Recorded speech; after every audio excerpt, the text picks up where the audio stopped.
پس لیویل اتبع ما اوحی الیک من ربک لا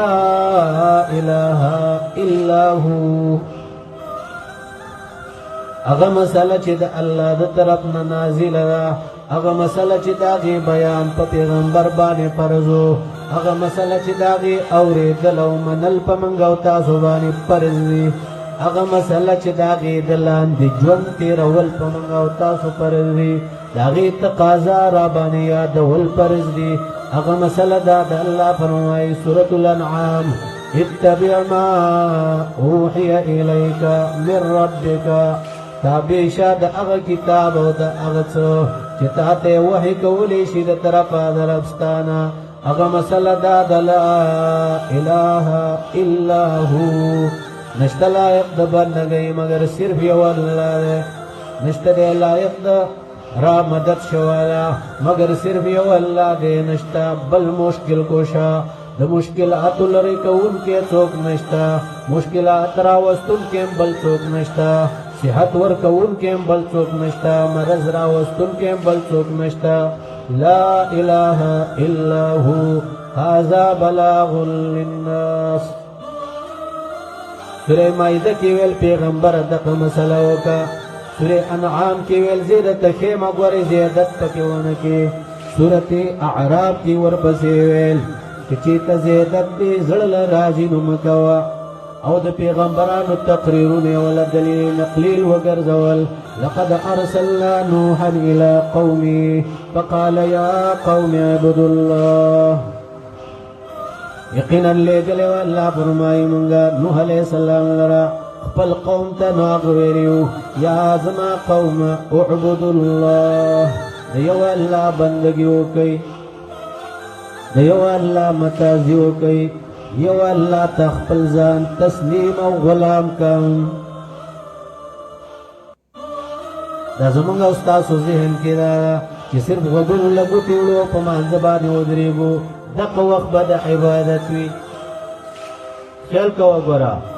دا محد نواخلا دا لحد پوری،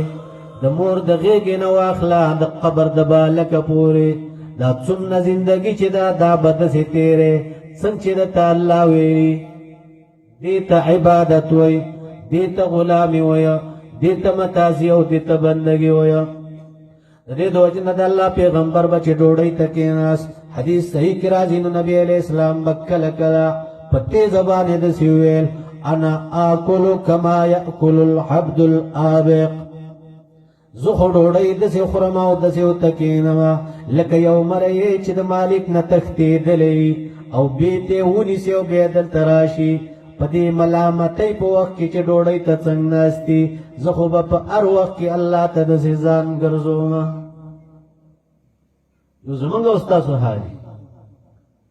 نو پیغمبر نوح علیہ السلام تقریر اوکلو، التور پسید حود علیہ السلام تقریر اوکلی. وَإِلَىٰ عَادٍ أَخَاهُمْ هُودًا فَقَالَ يَا قَوْمِ اعْبُدُوا اللَّهَ. حود علیہ السلام ہم داویلیو واللس وکال عمر دا عادینو دا سمودینوی روح المانی وی اغد دیرو عمرن والا تیم داویلیو یا قوم اعبدوا اللہ، اے زما قوم دیو اللہ بندگیو کئی. صالح علیہ السلام ہم داویلیو وَإِلَىٰ سَمُودَ أَخَاهُمْ صَالِحًا فَقَالَ يَا قَوْمِ اعْبُدُوا اللَّهَ. شعیب علیہ السلام پا اخپل زمانہ کے لو یمن دید دنیا چوا مدین پا اغکی چغوالی وا وَإِلَىٰ مَدْيَنَ أَخَاهُمْ شُعَيْبًا فَقَالَ يَا قَوْمِ اعْبُدُوا اللَّهَ. ندی بنی اسرائیلو اخیرن پیغمبر عیسیٰ علیہ السلام دقویلیو یا بنی اسرائیل اعبدوا اللہ.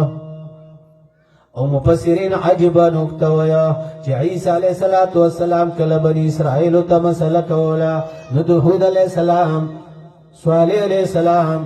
شعیب علیہ السلام، نوح علیہ السلام پشانتا نوئی یا قوم اعبدوا اللہ، بلکہ عنوان بدلی یا بنی اسرائیل. دا ولی ذکر عیسیٰ علیہ السلام پلارنو او کد سیویلوی چی یا قوم نو په هغه زمانہ کې خلکو په بے تراګستنې ده چې پلار دې نه یو قومیت ثابته یا بنی اسرائیل اعبدوا الله اے بنی اسرائیل دیو الله بندگی وکړئ دیو الله بندگی وکړئ دا د پیغمبرانو تیر شو پیغمبرانو پروګرامو دیو الله عبادت خلق را بلل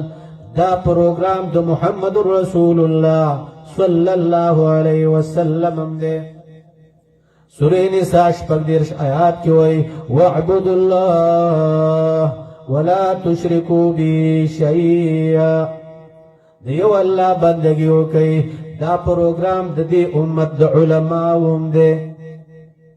وَإِذْ أَخَذَ اللَّهُ مِيثَاقَ الَّذِينَ أُوتُوا الْكِتَابَ لَتُبَيِّنُنَّهُ لِلنَّاسِ سورہ آل عمران کی اللہ فرمائے اغا وخرا یاد کئی اے دی کتاب والاو چی مضبوط وا دا اللہ دی کتاب والاو ناخستے وا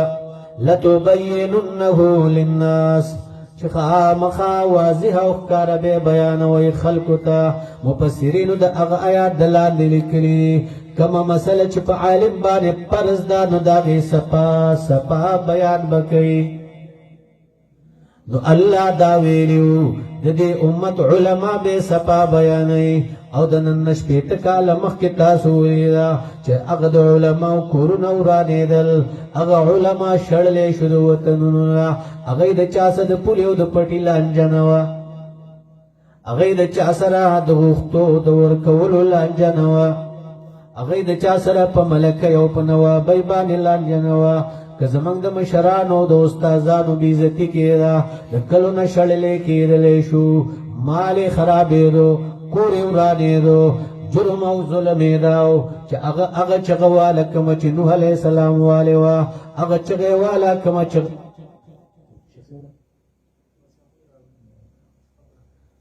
صلی الله وسلم علی نبینا مولانا